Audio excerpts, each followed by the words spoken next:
Hola, ¿qué tal? Soy Julieta Mendoza. Les doy la bienvenida a la serie Dialoguemos sobre Salud. ¿Cómo promoverla en el entorno escolar? El tema de hoy es ansiedad social en la infancia y la adolescencia.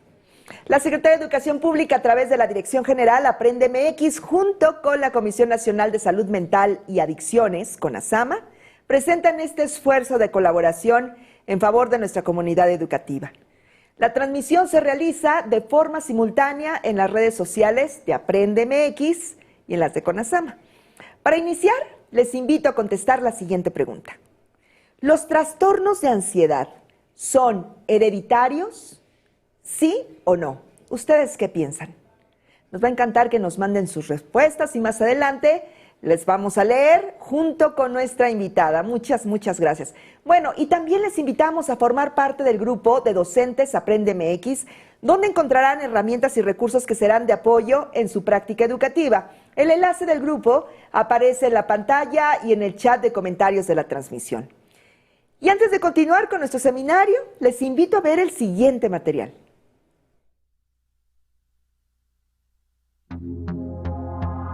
Maestra, maestro, recuerda que prevenir es proteger. ¿Cómo te sientes? ¿Quieres platicar? No, gracias, estoy bien. Bueno, si te animas, me puedes buscar después de clase. Acércate con los directivos y con tus colegas para encontrar soluciones. En la escuela enseñamos y aprendemos a cuidarnos entre todas y entre todos. Juntos por la paz. Secretaría de Educación Pública. Gobierno de México. Si requieren apoyo, recuerden que pueden llamar a la línea de la vida 800-911-2000. Encontrarán atención personalizada en problemas asociados al consumo de drogas o sustancias psicoactivas, así como información relacionada con el cuidado de la salud mental. La línea de la vida 800-911-2000 está disponible las 24 horas, los 365 días del año.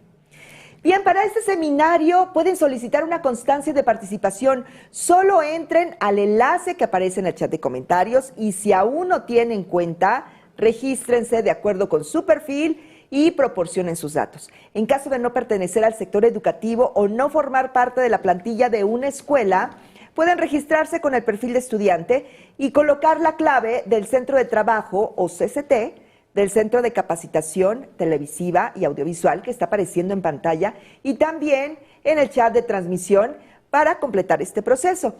Validen en su correo electrónico el registro e inicien sesión nuevamente en el enlace que proporcionamos para solicitar su constancia. Respondan la pregunta y si su respuesta es correcta podrán descargar su constancia inmediatamente.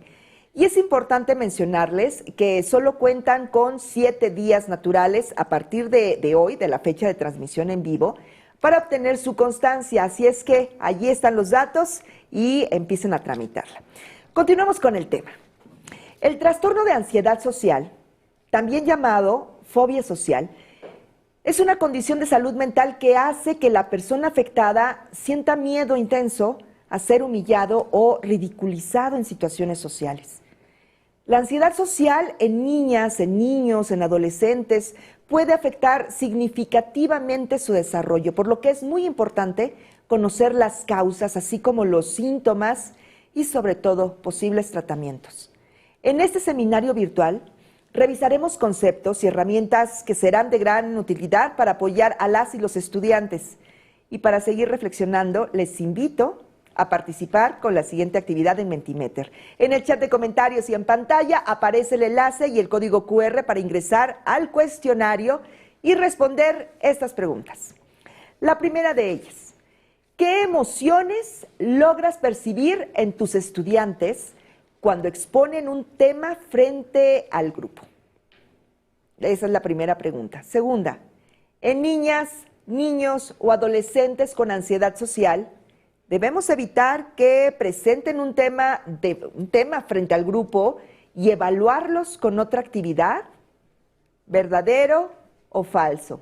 Allí están ustedes, tienen las opciones y más adelante estaremos compartiendo sus respuestas.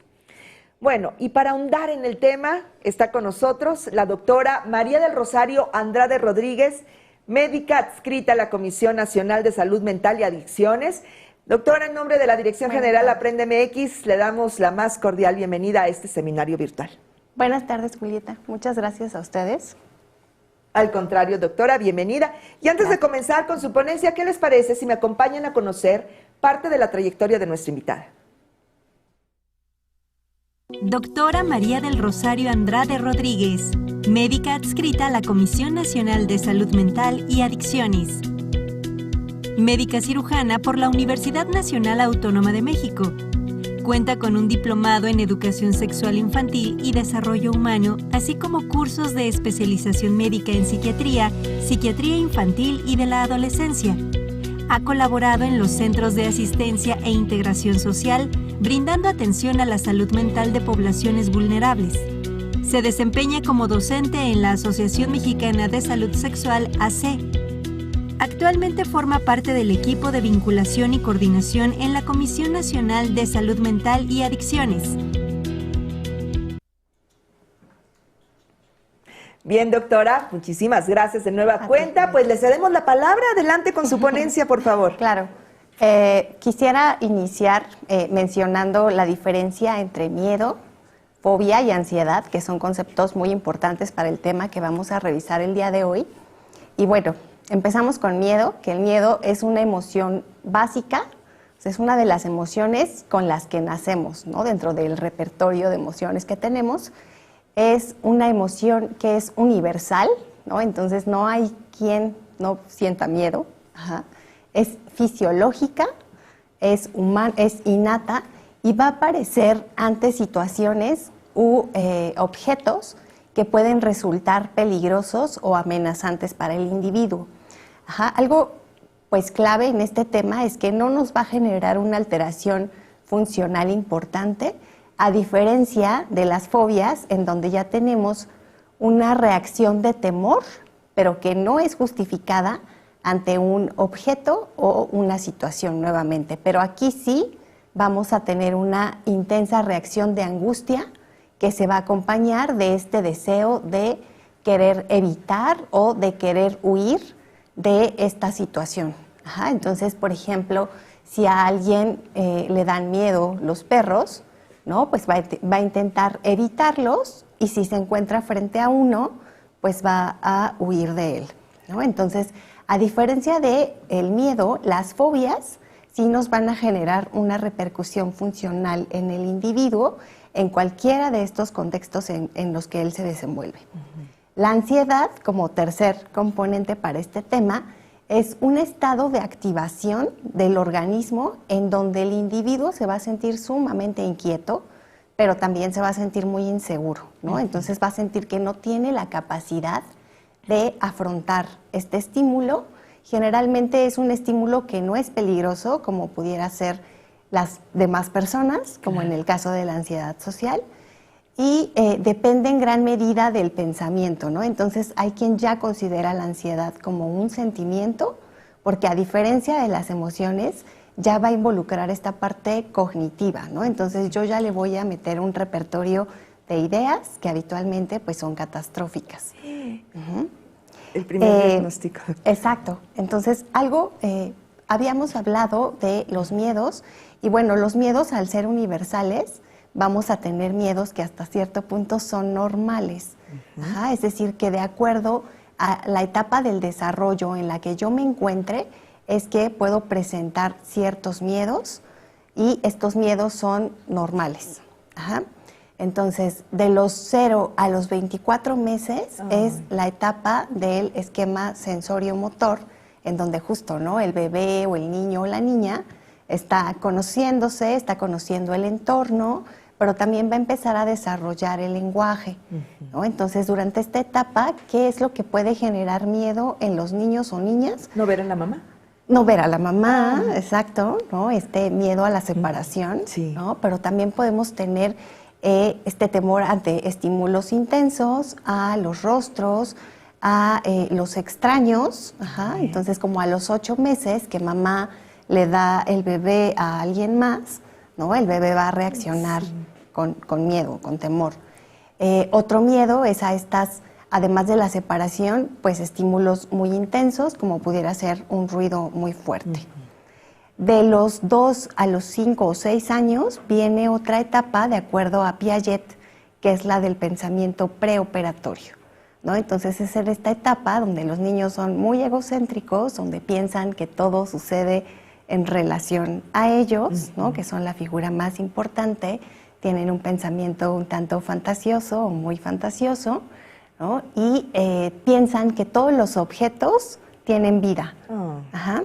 Sí. Entonces, ¿cuáles son los miedos característicos en esta etapa? A seres inanimados, ¿no? Claro. Como pudieran ser monstruos, claro, fantasmas, agresores, miedo a la oscuridad. Y es aquí en esta etapa, entre los 2 y los 5 o 6 años, que podemos encontrar como un trastorno frecuente el trastorno de ansiedad por separación, ¿no? Que es justo cuando el niño anticipa, exacto, que va a haber una separación de mamá o de esta figura de apego, y entonces va a reaccionar con mucho llanto, se va a aferrar a mamá justamente, ¿no? No va a querer separarse de ella. Y pues bueno, entre los 7 y los 12 años cambiamos al pensamiento operativo. No pensemos que hay algo que marca justo las fases, sino se van dando gradualmente.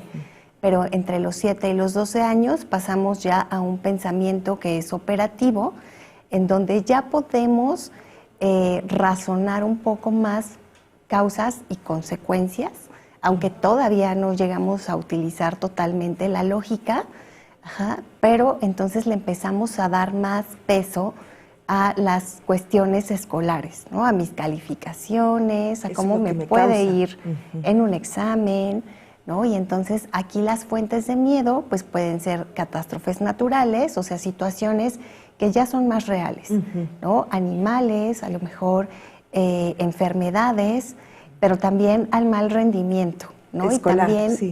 Y al final de esta etapa, que es cuando ya estamos pasando propiamente a un pensamiento que ya es operativo y que es formal, en donde yo ya estoy utilizando la lógica y tengo capacidad para el pensamiento abstracto, es que va a pesar más para adolescente, sí, ¿no? El qué dirán los demás, ¿no? El cómo me ven los demás, el cómo luzco, el si me van a rechazar, me van a aceptar, ¿no? Si puedo ser o no aceptado en un grupo, ¿no? Y justo es en esta etapa de la adolescencia y desde un poquito antes que podemos sentir este miedo a ser excluido o criticado por otros, pero también es la etapa en donde más frecuentemente vamos a tener este trastorno, que es la ansiedad social o la fobia social. Otro de los trastornos frecuentes en esta etapa son las crisis de pánico, claro, o trastorno de ansiedad paroxística. Estos son de los 0 años a la adolescencia. Así es. Hacemos una pausa aquí, una primera parada para revisar Mentimeter, doctora. ¿Le parece? Claro. Bueno, vamos a revisar sus respuestas a la primera pregunta en Mentimeter. Y es esta: ¿qué emociones logras percibir en tus estudiantes cuando exponen un tema frente al grupo?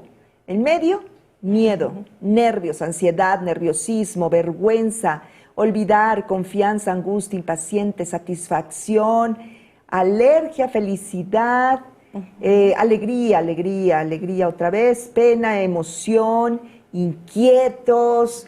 Bueno, pues son parte de las palabras que conforman esta nube de las respuestas de la primera pregunta, doctora. ¿Qué opinas sobre esto? En medio, miedo. Pero por ahí también hay alegría, hay contraste, claro, pero casi está enmarcado en la ansiedad y esto. Sí, ¿qué opina, doctora? Pensé en que vi mucho miedo, preocupación, angustia, impaciencia, desesperación. ¿Hablar frente al grupo les provoca esto, doctora? Así es, ¿no? Entonces, pensaría que tenemos que estar muy alertas, observar a los alumnos, alumnas, ¿no? Y ver qué tan normal son estas reacciones cuando ellos tienen que hablar en público, ¿no? Entonces, invitar a los docentes que están en continuo contacto con estos adolescentes o estas adolescentes a ser muy observadores y en caso de que noten que este tipo de reacciones que comentan son muy exageradas y que incluso interfieren con el funcionamiento del niño o del adolescente, incluso podemos tener adolescentes que salgan corriendo al tener que presentar algún tema o al anticipar una situación como esta, o que incluso el día que les toca dar el tema, se enfermen. Se enferman, no van. Entonces, Ay, entonces estar muy alertas, ¿no? Muy pendientes, de todo esto. Así es. Esa es la primera pregunta de Mentimeter, pero regresamos con usted. Perfecto. Y enseguida vamos a revisar la segunda pregunta. Pero adelante, doctora. Gracias, Julie.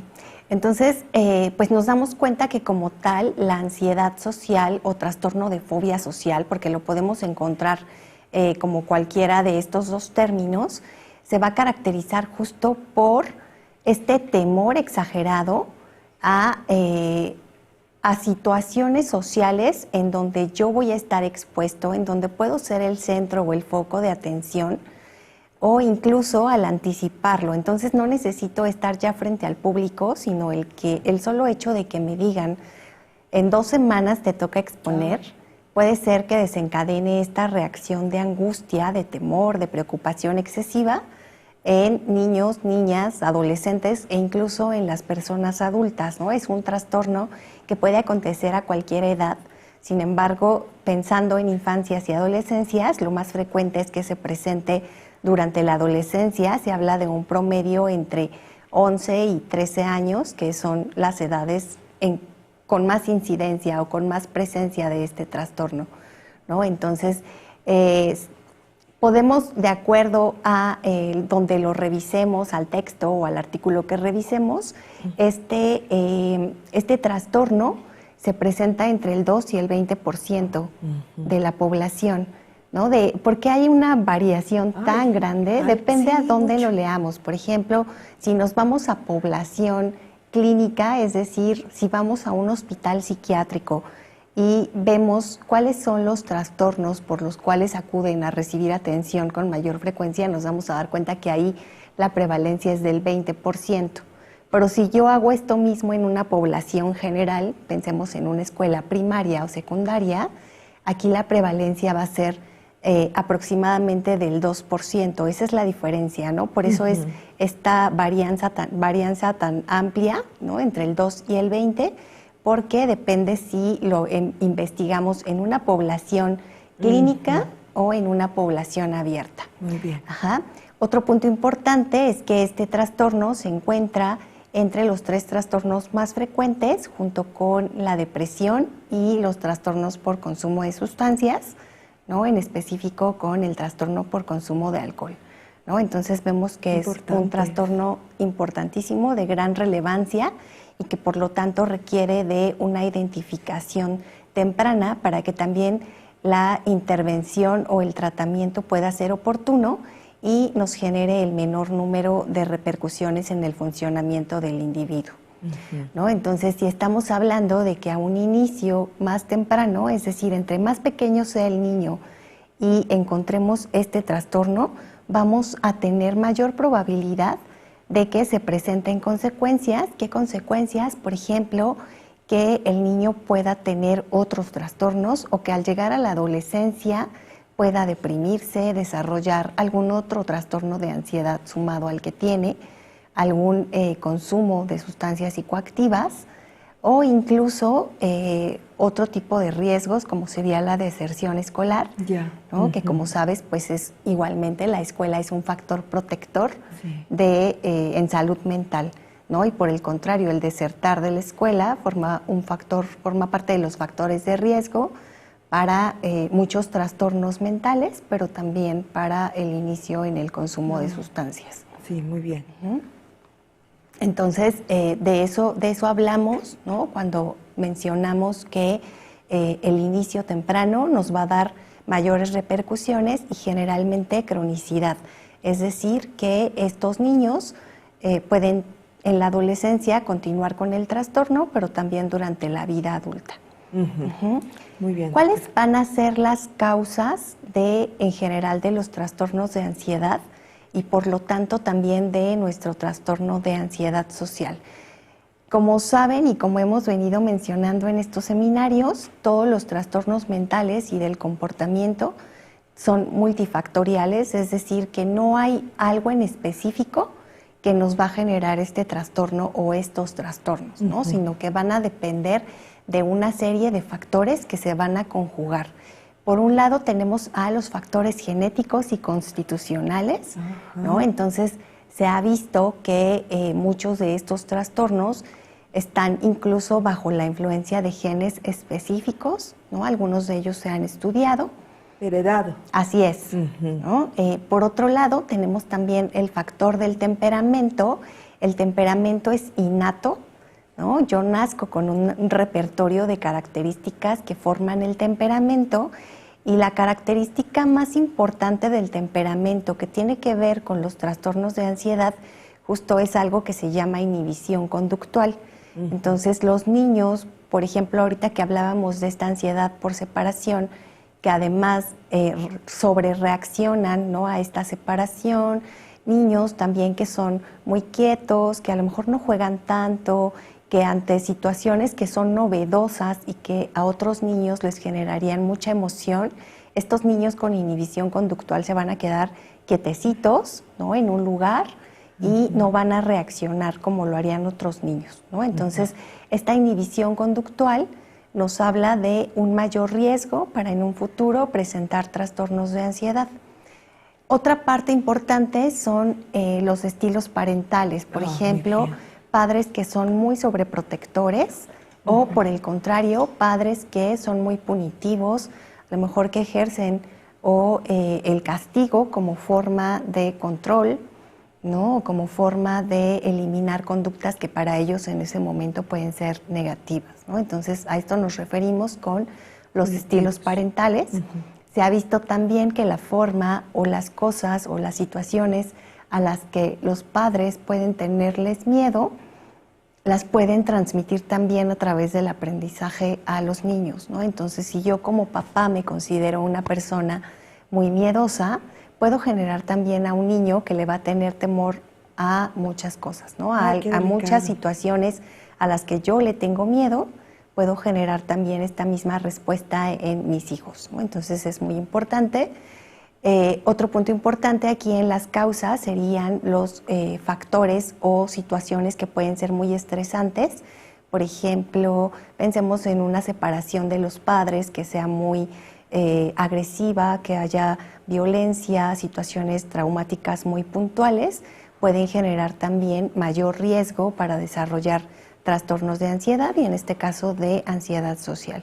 Y por otro lado, ambientes que también nos van a generar el aprender el miedo a diversas circunstancias, ¿no? Entonces, ambientes en donde existe mucha violencia, ambientes también con pobreza, son ambientes en donde va a ser más factible que yo desarrolle alguno de estos trastornos.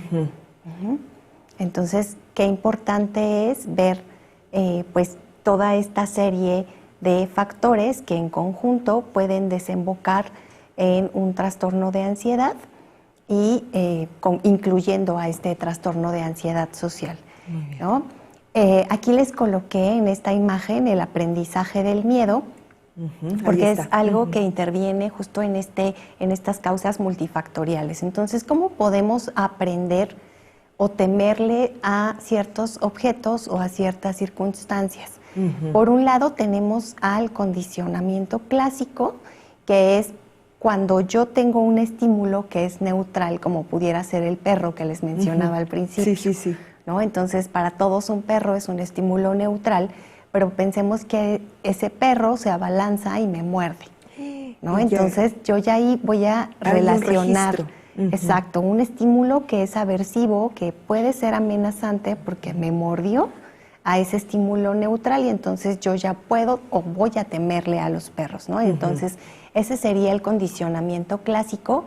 Tenemos el condicionamiento operante o aquí podemos mencionarlo también condicionamiento vicario, en donde puede ser que a mí no me mordió el perro, pero yo observé que el perro mordió a alguien más. Y ahí yo adapto. Y entonces, exacto, entonces yo relaciono que los perros muerden y por lo tanto son peligrosos y pueden ser también amenazantes. La otra parte o el tercer punto sería el modelado, en donde yo observo que mi mamá pues se cruza la calle siempre que ve a un perro, ¿no? Y entonces yo digo, pues debe ser porque los perros son peligrosos.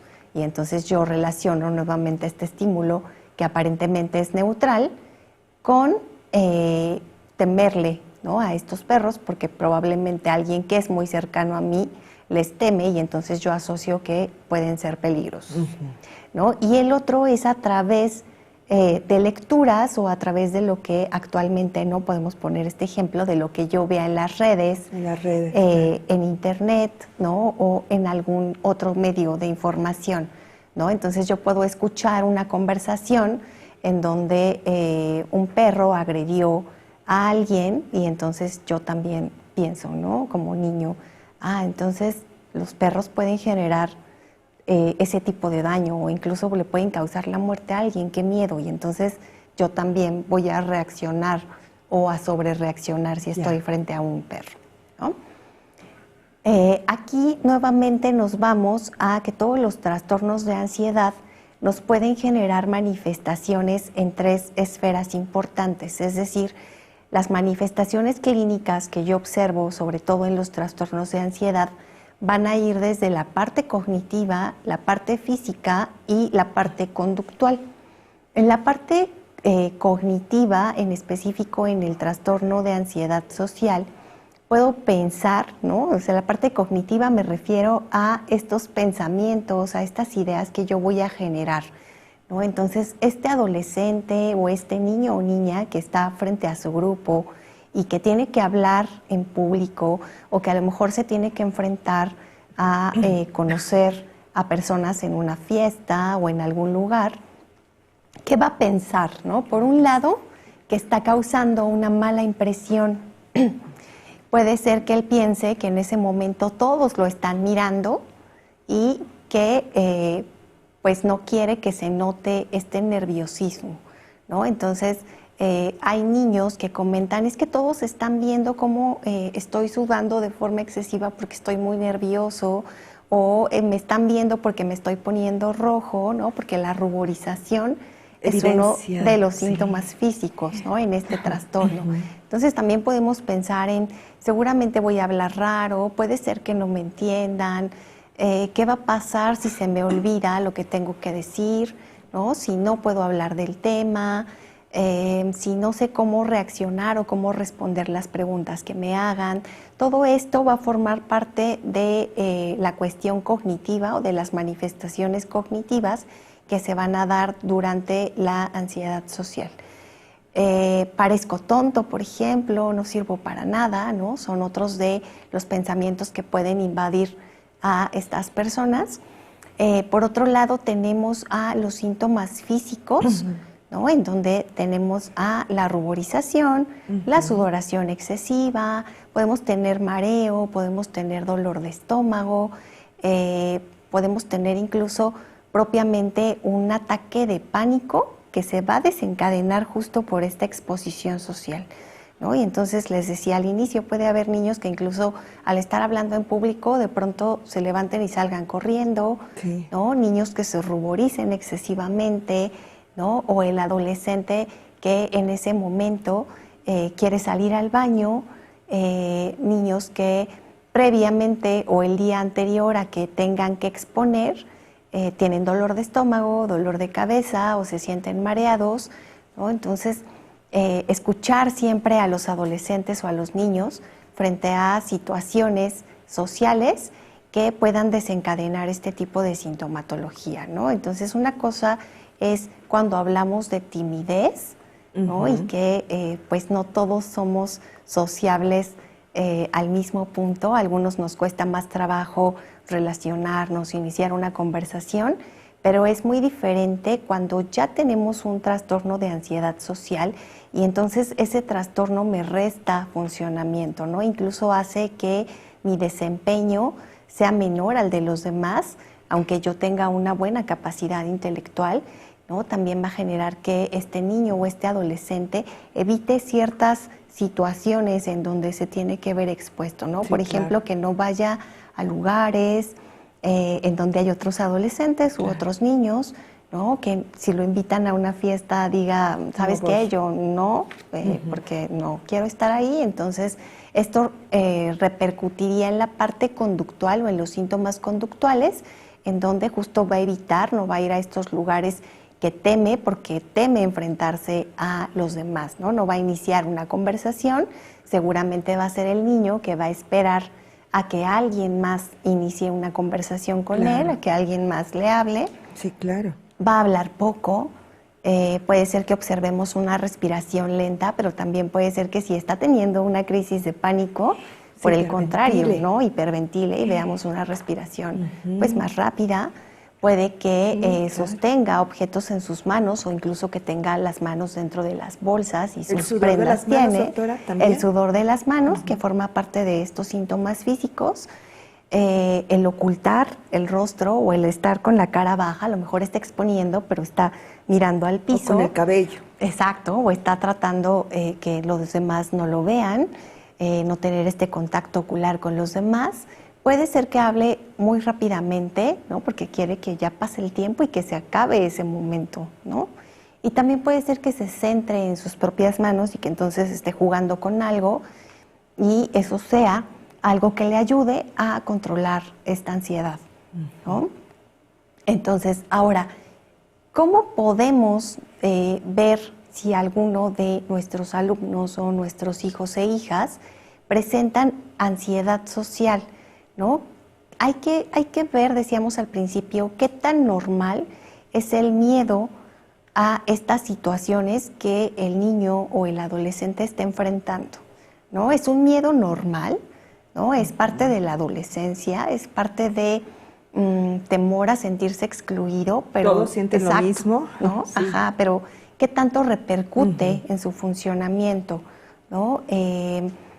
Puede exponer, aunque se refiera nervioso o aunque se sienta preocupado, ¿no? O ha bajado sus notas definitivamente porque va a haber profesores, a lo mejor que pues lo hagan exponer y a lo mejor él no quiere, se niegue y no tenga esa calificación. Entonces, ¿qué tanto este miedo está repercutiendo en su rendimiento escolar? ¿Qué tanto repercute en su funcionamiento social? No tiene amigos, no puede relacionarse, no va a lugares que tendría que ir porque es un adolescente, ¿no? Entonces evita ciertas situaciones, no tiene amigos, ¿no? Ahí ya sería una situación en donde nos tendríamos que preocupar. ¿Qué tanto los síntomas interfieren con las situaciones que son normales para la etapa del desarrollo, ¿no? Sí, Por claro. otro lado, habría que ver si dentro de la familia hay alguien o hay antecedente de algún trastorno de ansiedad o de algún otro trastorno mental o del comportamiento, si hay antecedentes personales importantes, por ejemplo, que sea un niño que ha tenido algún otro trastorno mental, por ejemplo, trastorno por déficit de atención e hiperactividad o incluso enfermedades físicas. ¿Y en qué momento apareció este trastorno de ansiedad social o este miedo a estas situaciones sociales? ¿En qué momento apareció? ¿En qué momentos él puede estar libre de todas estas manifestaciones clínicas?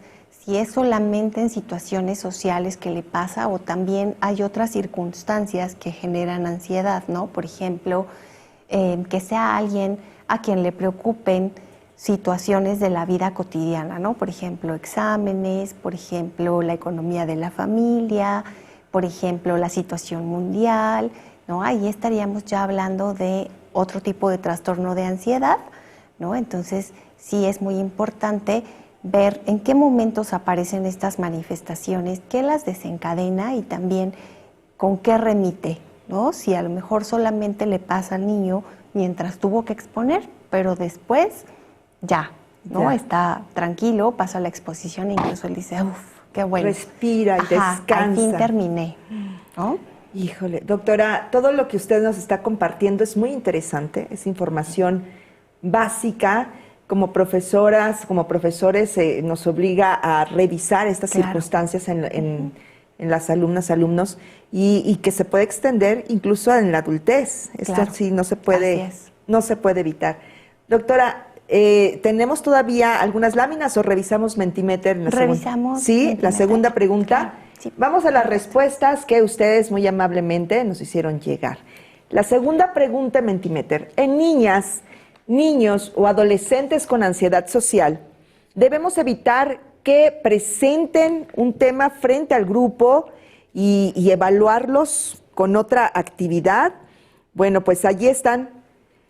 31 dice que es verdadero, 55 falso. Ahí está, pues estas barras, doctora, ¿qué opina? ¿Sí se debe cambiar la actividad o no? ¿O se debe de dejar ahí falso? Bueno, ahí están los porcentajes. ¿Qué opina, doctora? Digo, me da gusto que la gran mayoría sepa, ¿no?, que esto es falso.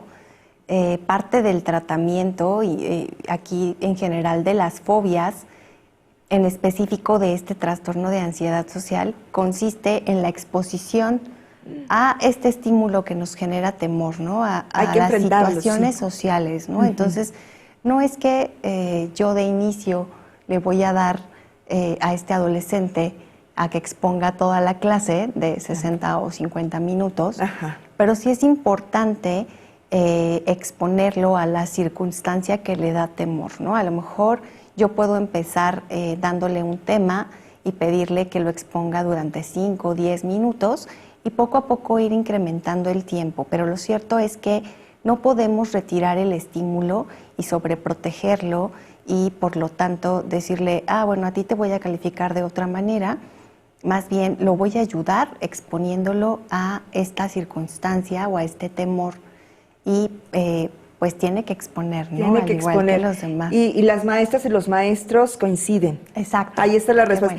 Hay un tratamiento para esta ansiedad social. Retomamos su lámina, doctora. Sí, vamos a retomar esta que es necesaria e indispensable, el tratamiento. Parte del tratamiento consiste en la psicoeducación a los padres, a los profesores y también al propio paciente, es decir, a la niña, al niño o al adolescente. ¿Qué es la psicoeducación? Es informarle su diagnóstico, en qué consiste, ¿no?, y qué puede hacer él para pues ayudar, o qué pueden hacer los padres para ayudar a este pequeño y qué pueden hacer los profesores igualmente para ayudar y apoyar a esta persona que está sufriendo de este trastorno, ¿no? Entonces la psicoeducación justo es eso, ¿no? Explicarle en qué consiste el diagnóstico, cuáles son los síntomas que puede presentar o que está presentando, ¿no? Ayudarle a saber que pues no es el único a quien le pasa eso, que hay muchas personas, adolescentes, niños que pueden estar pasando por lo mismo. Y a los padres, ¿no?, comentarles pues que no es una exageración del adolescente, que realmente está pues sufriendo de un trastorno de ansiedad y entonces en eso consistiría la psicoeducación.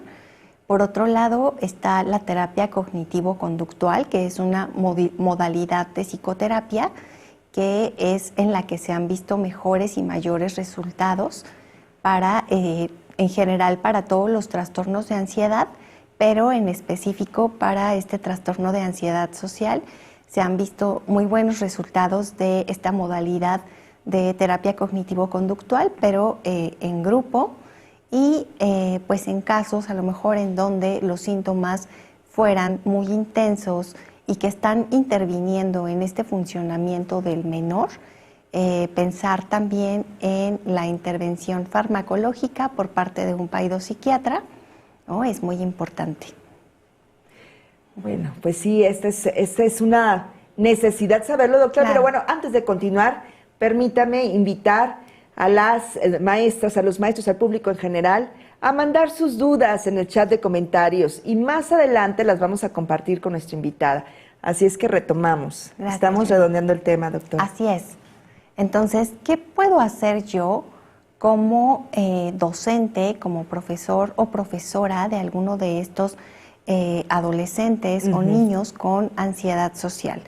¿No? Por un lado, lo más importante es mostrar empatía, ¿no? Validar la emoción, o sea, hacerle saber que validar la emoción no es que yo le diga pobrecito o pobrecita, sino hacerle saber que no está mal que le genere ansiedad algo, ¿no? Te entiendo, yo sé que te angustia mucho el exponer frente a tus compañeros, no pasa nada, ¿no? Puede ser que en esta ocasión tu tema sea más corto, ¿no? Pero tranquilo, ¿no? Vamos a encontrar una manera de que puedas salir de esta situación, ¿no? Y tratar, como profesor es importante también tratar de ser un modelo, ¿no? En habilidades sociales, o como papá, ¿no? Si yo como papá soy muy ansioso, soy poco sociable, ¿no? Va a ser difícil que yo pueda ayudar a mi adolescente o a mi pequeño a salir de una situación similar, ¿no? Entonces yo también tengo que trabajar con mis habilidades sociales y ser un ejemplo de esto para mi hijo o hija o mi alumno o alumna. Otra cosa que podemos hacer es pedirle al adolescente o al niño que realice una lista de estas situaciones que le generan ansiedad o temor. Ajá, entonces puede ser que encontremos, pues, exponer frente a los demás, iniciar una conversación, pedir el precio en una tienda o preguntarle algo a algún adulto, alguna figura de autoridad, ¿no? Y entonces vamos a ir revisando toda esta serie de situaciones que él colocó en la lista y vamos a ir analizando con él qué tan angustiantes pueden ser, pero también qué tan reales o qué tan amenazante o qué tan peligroso es, ¿no? Entonces puede ser que a él le dé miedo iniciar una conversación y ahí pudiera ser que yo como mamá o papá o docente le diga, ¿qué te parece si hoy le preguntas la hora a alguno de tus compañeros? ¿O qué te parece si hoy le das los buenos días, ¿no? Y a partir de ahí inicias una conversación, ¿no? Entonces iniciar poco a poco con esta exposición al estímulo que me preocupa o que me genera angustia, ¿no? Eso es muy importante, pero sí llevarlo a que él vea qué tan peligroso, qué tan amenazante, qué es lo peor que puede pasar.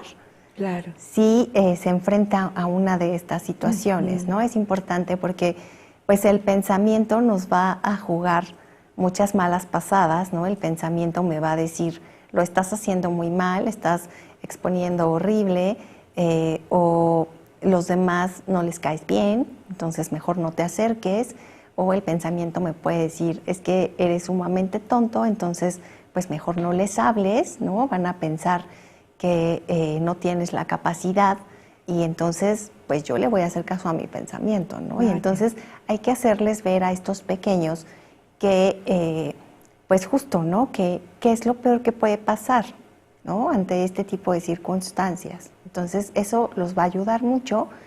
¿Qué piensa él cuando está frente a una de estas circunstancias? Es otra cuestión muy importante porque aquí intervienen estas manifestaciones cognitivas que hablábamos, y entonces aquí lo que tenemos que hacer es pedir que haya un cambio en ese pensamiento que es catastrófico o que es negativo, que lo cambie por uno positivo, ¿no? Entonces, los demás puede ser, ¿no? Estoy exponiendo y estoy pensando que todos están atentos a mi rostro, ¿no? A que me estoy poniendo rojo.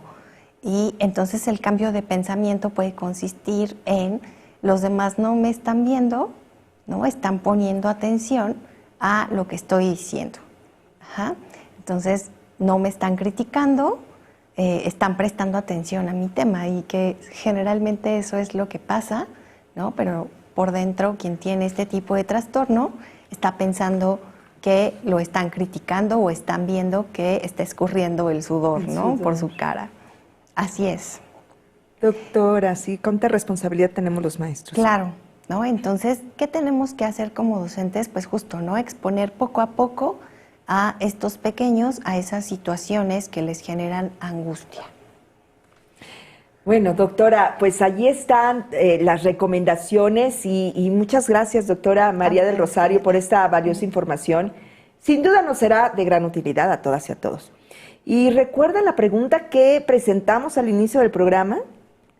¿Los trastornos de ansiedad son hereditarios? Si estuvimos atentos a la ponencia de nuestra doctora, María del Rosario, nos damos cuenta que la respuesta pues está ahí. Pero ¿ustedes qué piensan? ¿Son hereditarios, sí o no? Vamos a ver qué dijeron, doctora, y usted nos comenta. ¿Le parece muy bien? A ver, aquí tengo ya la respuesta. A ver. Dice aquí que el 48% dice que sí, el 52% dice que no. A ver, doctora. Okay, muy divididos, muy mitad y dividido. mitad, casi. Sí, los trastornos de ansiedad, al igual que otros trastornos de salud mental y al igual que otro tipo de padecimientos o enfermedades, tienen un componente hereditario o genético, como quieran llamarle, de forma importante. Se ha visto incluso una heredabilidad de hasta el 30%, sin embargo hay estudios que reportan un poco más, entre 40 y 50%. ¿Esto qué quiere decir? Que si yo tengo un trastorno de ansiedad y tengo un hijo, ¿no?, es 30% probable que pueda tener un trastorno de ansiedad, ¿no? Entonces, al igual de lo que yo le heredo. Así es. Entonces, al igual que otras enfermedades, los trastornos mentales también son heredables, ¿no? También vienen en nuestra información genética. Entonces, sí, son hereditarios. La respuesta es sí. Así es. Pues ahí está la opinión de nuestra especialista. Doctora, ahorita volvemos con las preguntas, Perfecto. pero ahora acompáñenme a conocer la segunda temporada de la serie ¿Qué tanto es tantito?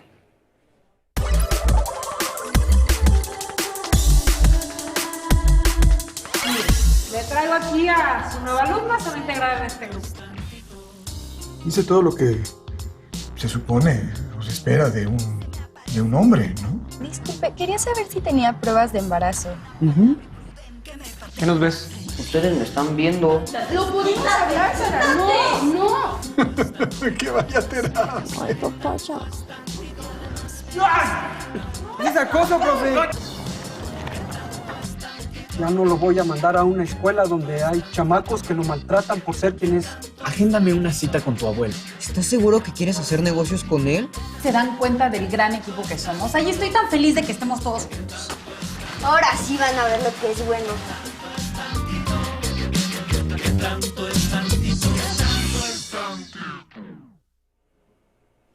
Esta serie representa una herramienta de gran utilidad para que docentes, familiares y estudiantes identifiquen violencias no siempre explícitas que suceden en nuestra vida cotidiana y así cuenten con recursos para el cuidado de su salud mental. Bien, hemos recibido ya muchas preguntas de ustedes, de nuestro público, así es que, doctora, si le parece bien, perfecto, les vamos a dar respuestas. Sí. Les vamos a dar lectura para que usted les dé perfecto, las respuestas. Muy sí. Bien. Bueno, pues aquí tengo la primera de ellas, que es de Lisbeth Bautista García. Gracias por mantenernos informados con temas de interés y de actualidad. Muchas gracias por su comentario, Lisbeth. Rosa Gómez, ¿qué diferencia hay, doctora, entre la ansiedad social y la timidez? Ya decíamos al principio, la timidez podemos considerarla un rasgo, ¿no? Pero la timidez no va a repercutir en el funcionamiento del individuo, ¿no? Entonces, yo puedo tener un niño que es tímido, que le cuesta trabajo relacionarse con los demás, a lo mejor al iniciar alguna conversación, pero que lo va a hacer al estar expuesto al estímulo, ¿no? Entonces, puede ser que él inicie el ciclo escolar y que no veamos como mucha participación o que incluso a lo mejor el primer día pues no le hable a nadie, pero conforme pasan los días, él se va relacionando, ¿no? Y si hay algo, alguna actividad que implique el que él se relacione con un grupo de niños, lo va a poder llevar a cabo, a diferencia de quien tiene un trastorno de ansiedad social, no lo va a poder realizar, ¿no? Entonces, justamente diríamos que la intensidad de los síntomas o de las manifestaciones y qué tanto repercute en el funcionamiento,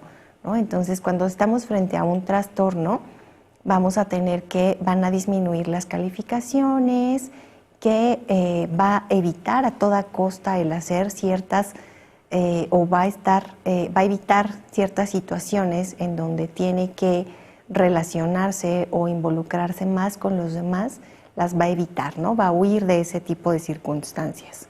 Muy bien, doctora, muchas gracias.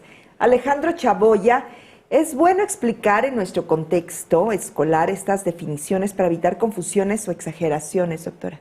¿Está de acuerdo? Claro, sí, definitivamente, ¿no? Habitualmente y más ahora con la tecnología, las redes sociales, es importante que hablemos con los términos adecuados, ¿no? De pronto, pues encontramos niños, niñas o incluso adultos, ¿no? Que dicen, es que hoy desperté depre o ando depre, ¿no? Y entonces, pues hablar de depresión es algo muy importante, ¿no? Es diferente estar triste, saber que hoy algo me puso triste, que es una emoción, a decir estoy depre, ¿no? Entonces sí que importante es darle el término correcto a cada cosa o a cada situación. Gracias, doctora. Jenny Lu, ¿cómo diferenciar el trastorno de ansiedad social, del trastorno de evitación? Claro, el trastorno de ansiedad social se habla de hecho hay algunos estudios de investigación que hablan que son de hecho como parte de un mismo trastorno, solamente que se menciona que el trastorno de evitación es como una variante más grave, pero podemos decir que el trastorno de evitación es un trastorno de personalidad que yo no puedo diagnosticar en población infante o adolescente, ¿no? Los trastornos de personalidad, dentro de los que entraría el trastorno de evitación, los podemos diagnosticar a partir de los 18 años, ¿no? Entonces esa sería una diferencia.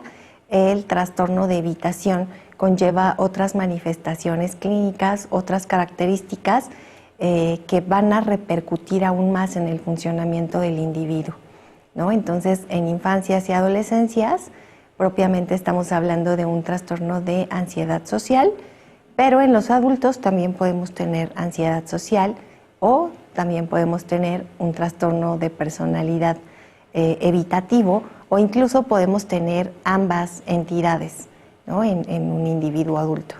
Muy bien, muchas gracias. Un comentario dice, no soy docente, pero sí trabajadora y madre de familia y todos debemos estar de la mano en estos temas. Claro, ¿no? Entonces sí, pues sabemos que accedemos a padres de familia, a cuidadores, a docentes, ¿no? Y qué gusto que tengan el interés de participar en este tipo de programas, ¿no? De informarse sobre salud mental y adicciones. Muchas gracias, doctora. Rodrigo Galindo, ¿es lo mismo una fobia social a una ansiedad social? Sí, hablábamos al inicio del programa que cualquiera de los dos términos es correcto de acuerdo a la clasificación de padecimientos que leamos, es que se usa uno u otro término. Entonces, en la clasificación internacional de enfermedades aparece como fobia social, mientras que en el DSM, que es una clasificación de los Estados Unidos, aparece como trastorno de ansiedad social. Muy bien, gracias, doctora. Eduardo Rivera, miedo, inseguridad, baja autoestima, todo se engloba para desatar la ansiedad. ¿Coincide, doctora? Así es, ¿no? Veíamos entre las causas que es un trastorno multifactorial, pero veíamos factores que podemos observar desde que los niños son muy pequeños, como lo es el temperamento. Obviamente este trastorno sí es más frecuente en aquellos que tienen una autoestima, un autoconcepto e incluso autoconfianza más bajas, van a ser más vulnerables a este tipo de trastornos. Pero García, trabajo en un jardín de niños. ¿Cómo debemos actuar como docentes en estas situaciones? En esa etapa del preescolar, pues es mucho más sencillo, ¿no? Es poco probable que haya como tal un trastorno de ansiedad social. Creo que ahí valdría la pena más ver qué tanto es un trastorno de ansiedad por separación, como veíamos, que es el más frecuente en la etapa preescolar, ¿no? Y además de darnos cuenta si es la ansiedad de separarse de su mamá lo que está generando eso en el niño, pues trabajar mucho en la cuestión social, ¿no? Hacer muchas actividades en grupo con estos pequeños, ayudar a que el niño pueda interactuar con sus pares y con otras figuras de forma más efectiva. Muy bien, muchas gracias. Oralia Escalante, Excelente información y bien explicada. Gracias por compartir. Y gracias, Oralia, por comentarlo también. Vania García, ¿cómo puedo ayudar a mi hijo? ¿Cómo puedo ayudar a mi hijo con ansiedad social? Ya veíamos, ¿no? Por un lado, esta parte o esta estrategia de ir haciendo el listado de las situaciones que le están generando angustia o que le preocupan a este chico, pero también el recibir atención especializada en salud mental y de forma oportuna nos va a ayudar a que las repercusiones a nivel global y durante la vida adulta pues sean menos, ¿no? Entonces, aquí yo le aconsejaría que lleve a este adolescente o a este pequeño a recibir atención especializada en salud mental, ya sea con un psiquiatra o con algún psicólogo infantil. Muchas gracias. Bruno García, ¿cuáles son las opciones de tratamiento más efectivas? Decíamos que dentro de lo que se ha visto mejores resultados es la terapia cognitivo-conductual, pero considerar que también hay algunos niños o adolescentes en donde se va a requerir de un tratamiento farmacológico, ¿no? Entonces, la terapia cognitivo-conductual y el tratamiento farmacológico. ¿A qué edad, nos pregunta Natalie Jiménez, a qué edad puede presentarse la ansiedad social? Lo más frecuente o la edad de presentación más frecuente es entre los 11 y los 13 años de edad.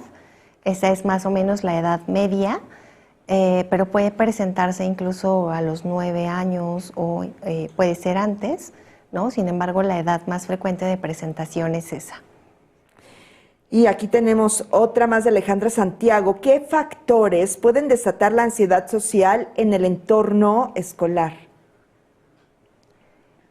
Por ejemplo, puede ser que ya sea un niño que es vulnerable o un adolescente que es vulnerable, que tiene algunos factores de riesgo, como lo veíamos, y que al estar en algún medio, en el contexto escolar, por ejemplo, ante algún profesor que es sumamente punitivo, sumamente exigente, a lo mejor que cuando solicita la participación de sus alumnos, pues se burla de sus respuestas o los ridiculiza, esto puede favorecer la presencia del trastorno, ¿no? Entonces, sí es importante, al igual que otras situaciones que veíamos, la actitud que como docentes tenemos ante la enseñanza y ante nuestras infancias y adolescencias.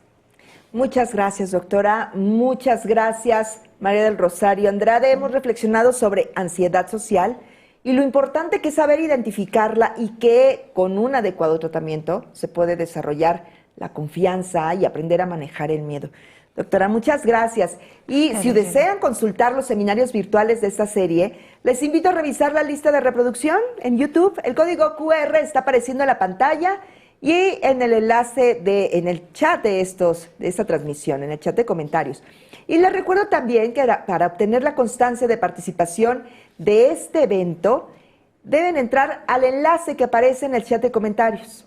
Si aún no tienen cuenta, regístrense con su perfil y proporcionen sus datos. En caso de no pertenecer al sector educativo o no formar parte de la plantilla de una escuela, pueden registrarse con el perfil de estudiante y colocar la clave del Centro de Trabajo o CCT del Centro de Capacitación Televisiva y Audiovisual que está apareciendo en pantalla y en el chat de esta transmisión para completar así su proceso. Validen en su correo electrónico el registro e inicien sesión nuevamente en el enlace que proporcionamos para solicitar su constancia. Respondan la pregunta. Si la respuesta es correcta, podrán descargar la constancia inmediatamente. Y es importante que tengan en cuenta que solo tienen 7 días naturales a partir de la fecha de transmisión en vivo para obtenerla. Así es que revisen que sus datos estén correctamente escritos. Y una vez más agradecemos la participación de la doctora María del Rosario Andrade. Y antes de despedirnos, doctora, regálanos un último comentario. Creo que finalizaría diciendo que es muy importante observar las conductas o observar las respuestas de nuestros niños, niñas y adolescentes en el contexto educativo, ¿no? Ver que cuando un adolescente o un niño cambia, si era un niño que tenía un buen desempeño y de repente pues disminuye ese desempeño, ver qué está pasando, ¿no? Entonces, ser buenos observadores y mantenernos atentos. Doctora, infinitas gracias. Gracias. María del Rosario Andrade Rodríguez, y de nueva cuenta apreciamos que nos haya acompañado en esta transmisión. Muchísimas gracias. Bueno, hemos llegado al final de la transmisión y en nombre de Aprende MX agradecemos su asistencia. Las y los esperamos el próximo 19 de marzo a las 16:30 horas, tiempo de la Ciudad de México, con el tema Trastorno de ansiedad generalizada en la infancia y la adolescencia. De igual forma, también agradecemos al personal técnico, académico y a los traductores de la lengua de señas mexicana que hacen posible esta transmisión. Yo soy Julieta Mendoza, nos vemos muy pronto, pásenla muy bien.